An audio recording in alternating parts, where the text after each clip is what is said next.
গীতা এডুকেয়ারে আপনাদের স্বাগতম। আজকে আমরা একটু ইকোনমিক্সে ক্লাস করব, মানে অর্থনীতি। অর্থনীতি থেকে যেখান থেকে মেন কোশ্চেন আসে সেটা হচ্ছে পঞ্চবার্ষিকী পরিকল্পনা। পঞ্চবার্ষিক পরিকল্পনা বা 5 ইয়ার প্ল্যান। পঞ্চবার্ষিক পরিকল্পনা হচ্ছে ভারতের স্বাধীনতার পরে কিভাবে দেশের উন্নতি হবে, কিভাবে দেশের অর্থনীতি শক্তিশালী হবে, সেই জন্য পঞ্চবার্ষিক পরিকল্পনা চালু করা হয়েছিল, যেটা এখন বর্তমান সরকার আসার পর পঞ্চবার্ষিক পরিকল্পনা অ্যাবলিস্ট বা বন্ধ করে দিয়ে নীতি আয়োগ চালু করেছে।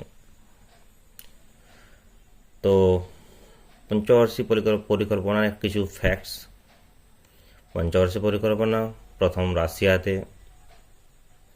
রাশিয়াতে গ্রহণ করেছিল 1928 সালে।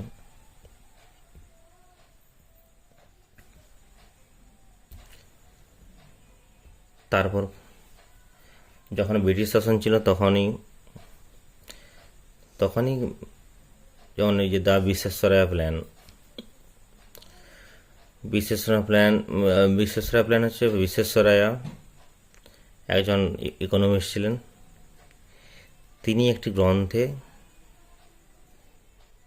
তিনি তার বইয়ে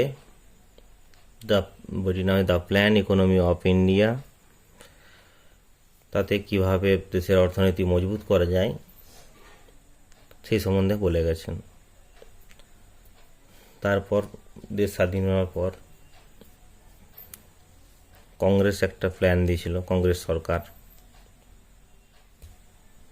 তারা একটা ন্যাশনাল প্ল্যানিং কমিটি তৈরি করেছিল 1938 সালে, দেশ স্বাধীন হওয়ার আগে, যার চেয়ারম্যান ছিলেন জওহরলাল নেহেরু।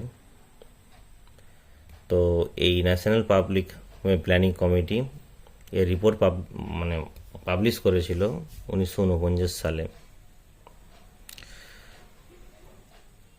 সেই সময় অনেকগুলো প্ল্যান এভাবে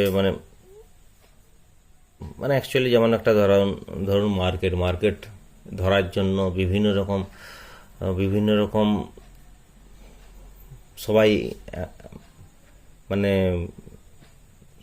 সবাই সেই মার্কেটটার দিকে ছুটে যায়, ধেয়ে যায়, সেরকমভাবে সেই সময় অনেকগুলো প্ল্যান তৈরি হয়েছিল। এর কোন প্ল্যানটা গৃহীত হয়েছিল সেটা পরের ব্যাপার। যেমন এই যে কংগ্রেস প্ল্যান, বোম্বে প্ল্যানটা গঠিত হয়েছিল। তারপর দ্য গান্ধিয়ান প্ল্যান। গান্ধিয়ান নাম হলো, এটা তৈরি করেছে শ্রীমান নারায়ণ আগরওয়াল। এটা হচ্ছে এগ্রিকালচার কটেজ ইন্ডাস্ট্রি। এগ্রিকালচার হচ্ছে কৃষিকাজ, আর হচ্ছে কটেজের উপরে কুটির শিল্পের উপর জোর দিতে বলেছিলেন। পিপলস প্ল্যান 1945 সালে। এটা হচ্ছে রেডিক্যাল হিউম্যানিস্ট লিডার মানবেন্দ্রনাথ রায় পিপলস প্ল্যান প্রপোজ করেছিল। সর্বোদয় প্ল্যান জয়প্রকাশ নারায়ণ 1950 সালে প্রপোজ করেছিল। এছাড়া কিছু এরিয়া ওয়াইজ রিপোর্ট তৈরি হয়েছিল সেই সময়। গ্যাডগিল রিপোর্ট, ক্যারাগার report, Krishnamachari report, Saraiya report, এইসব ছেড়ে দিয়ে তারপর 1946 সালে গভর্নমেন্ট অফ ইন্ডিয়া একটা অ্যাডভাইসারি প্ল্যানিং বোর্ড তৈরি করে সব প্ল্যানগুলো ঘেঁটে দেখার জন্য এবং বিচার করার জন্য যে কোন প্ল্যানটা সবচেয়ে ভালো, দিয়ে তারা নিজের একটা প্ল্যান বানাবে বা প্ল্যান অ্যাকসেপ্ট করবে।